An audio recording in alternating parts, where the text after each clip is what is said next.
The world knew Iran as a land of ancient poetry, shimmering mosques, and the intoxicating scent of saffron drifting through bazaars older than most European capitals.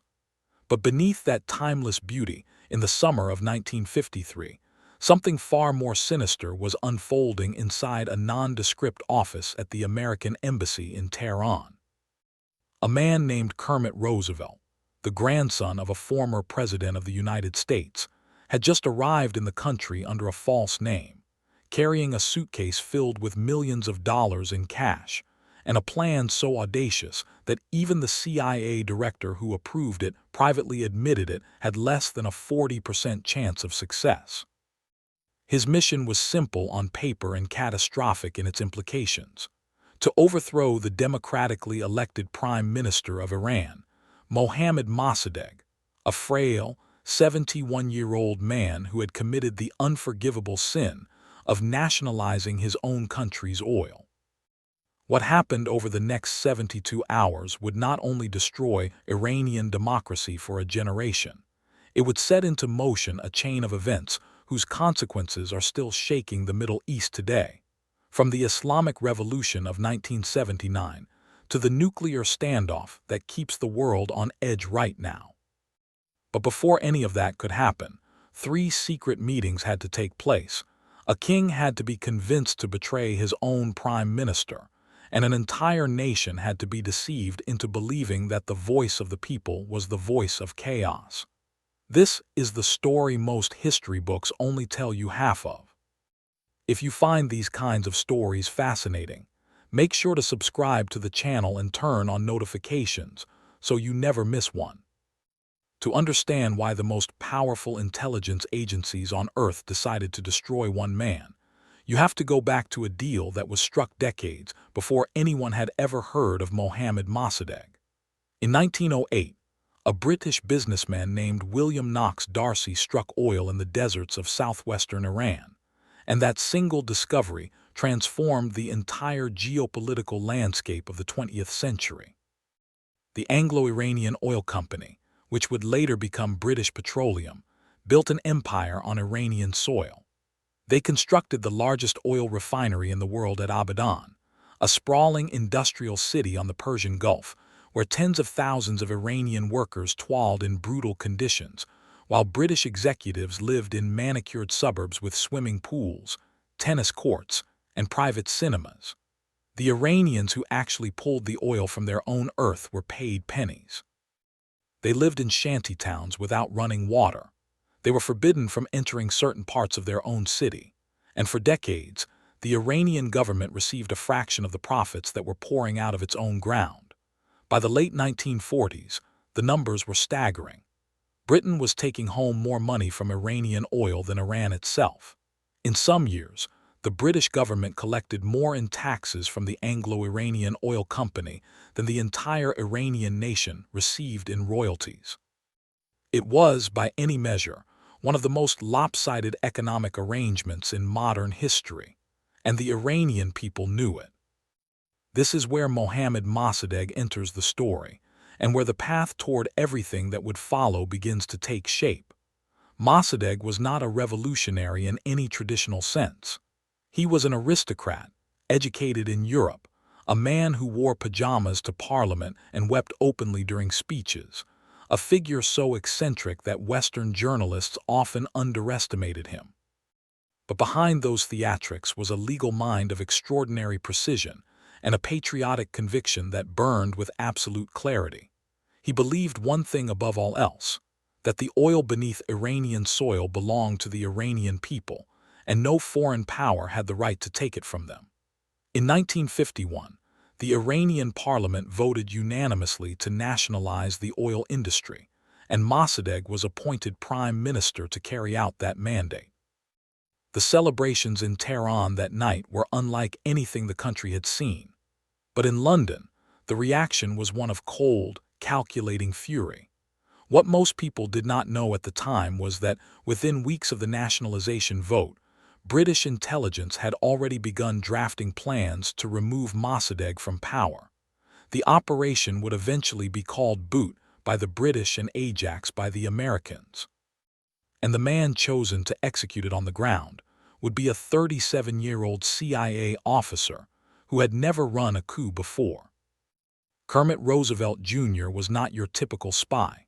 He was Ivy League-educated, soft-spoken, and carried himself with the quiet confidence of a man who had grown up in one of America's most famous families.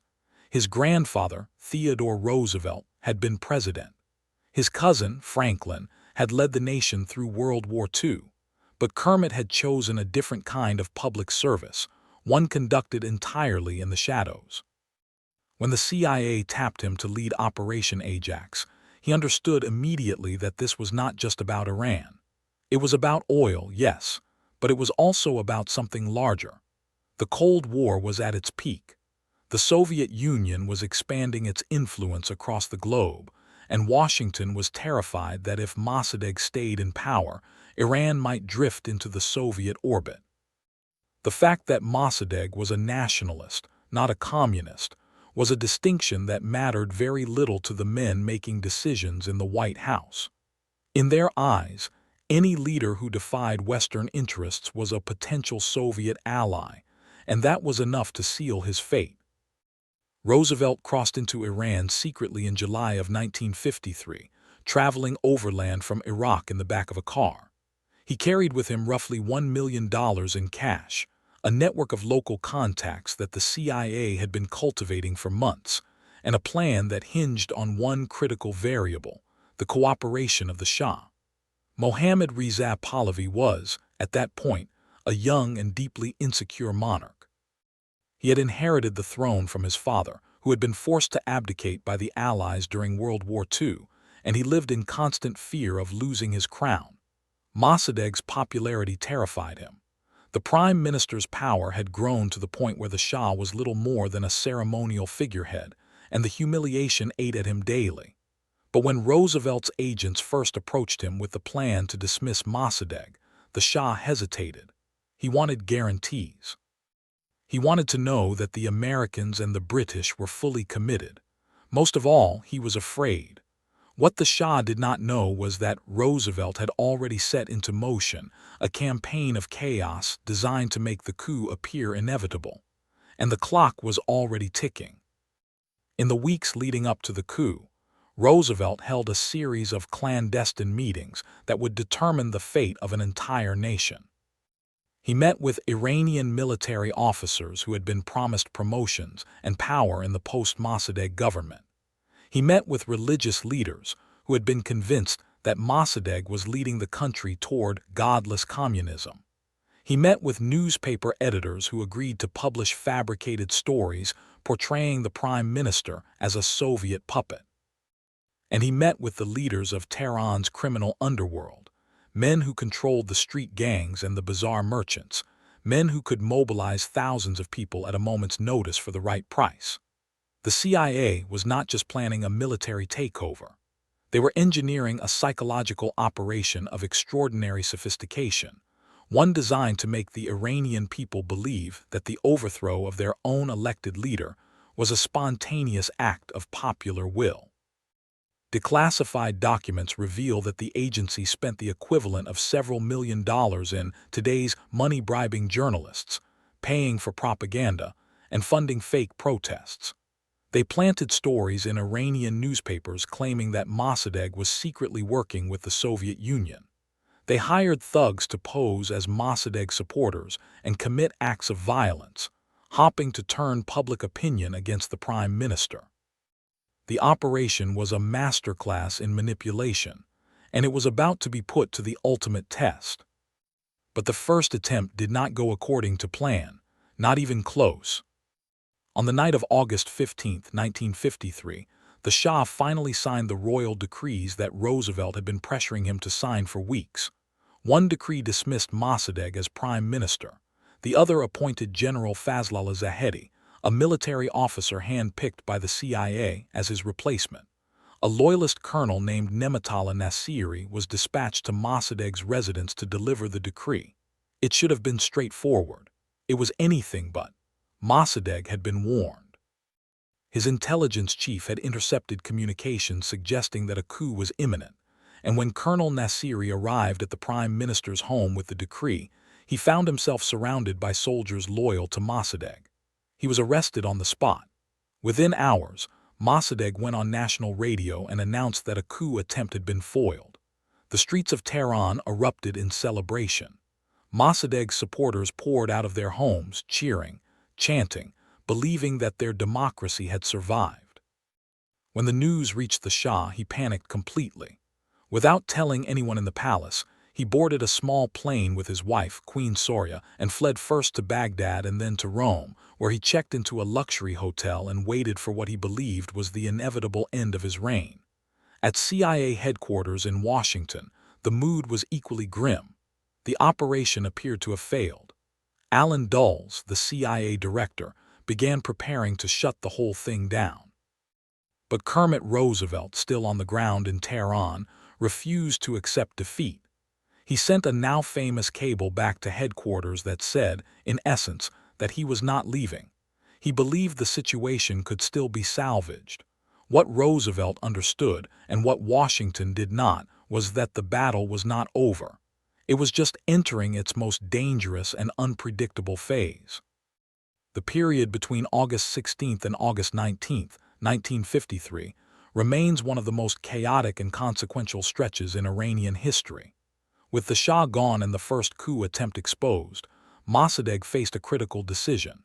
He could consolidate power, arrest the remaining conspirators, and move to secure the country.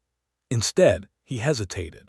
He allowed the Tudeh Party, Iran's communist faction, to flood the streets in what they believed was a show of revolutionary solidarity.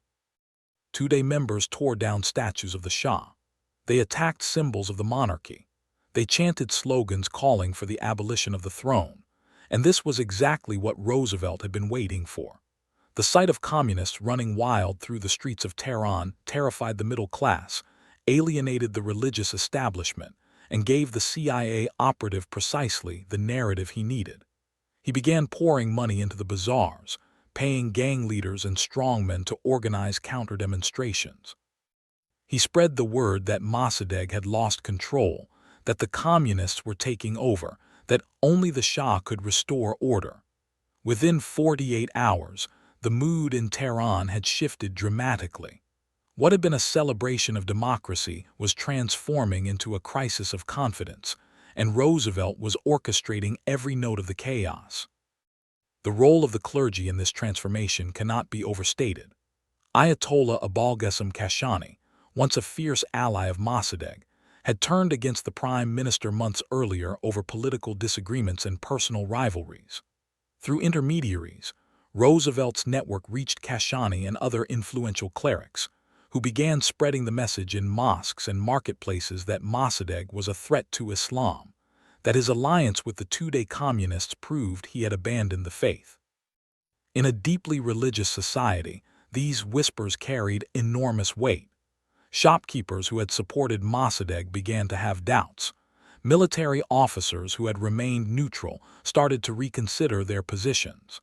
The psychological architecture that Roosevelt had spent weeks constructing was finally beginning to hold. August 19, 1953, dawned hot and tense in Tehran.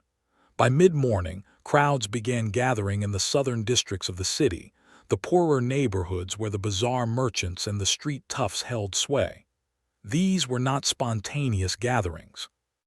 They had been organized and paid for with CIA money, led by men like Shaban Jafari, a legendary Tehran strongman known by his nickname, Shaban the Brainless, a towering figure with a reputation for violence who had been recruited by Roosevelt's local network. The crowds moved northward through the city, growing larger with every block, chanting pro-Shah slogans and carrying portraits of the monarch.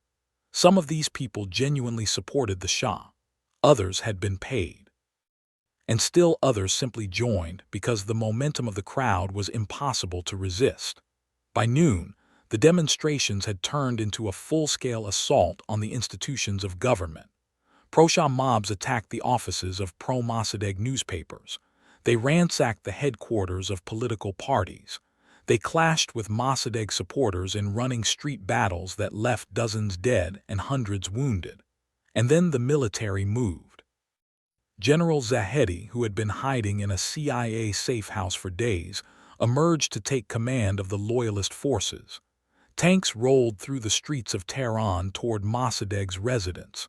The prime minister's home, a modest building on a tree-lined street, came under sustained assault. For hours, soldiers exchanged fire with Mossadegh's personal guard in a battle that destroyed much of the surrounding neighborhood. Somewhere between 200 and 300 people were killed in the fighting that day, though the exact number has never been confirmed. By late afternoon, the resistance had crumbled. Mossadegh escaped over a garden wall as his house burned behind him, hiding at a neighbor's property before surrendering the following day. General Zahedi declared himself prime minister. The Shah, still sitting in his hotel room in Rome, received a phone call telling him it was safe to return. The coup was complete.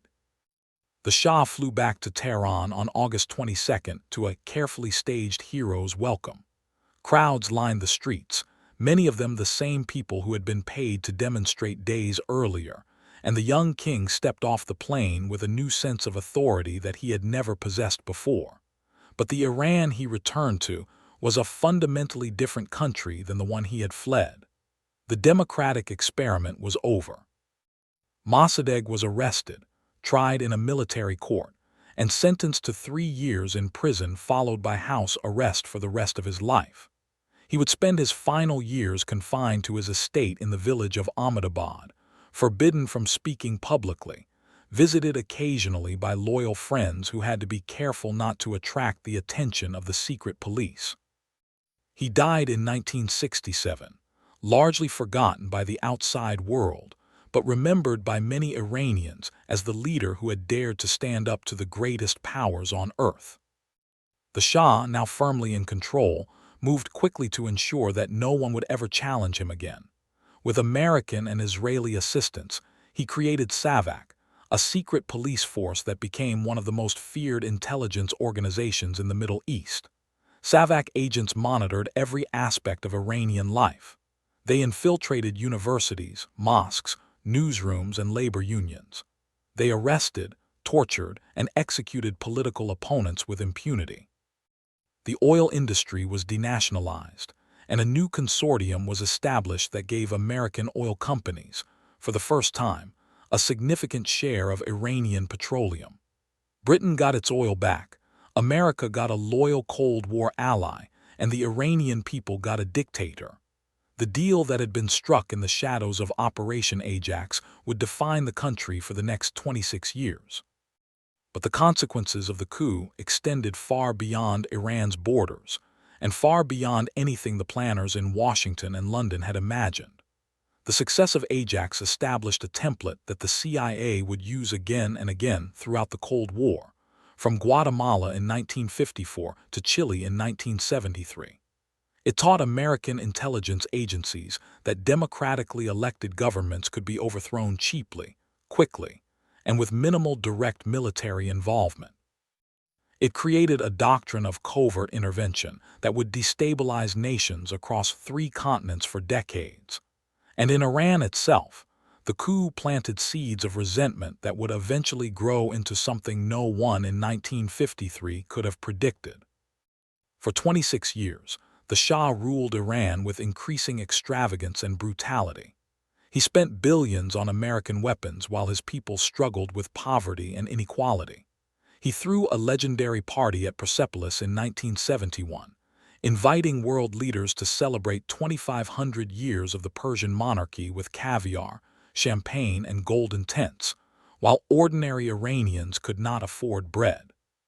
He suppressed all political opposition, leaving only one institution powerful enough to organize resistance: the mosque. And it was from the mosques that the revolution of 1979 eventually emerged.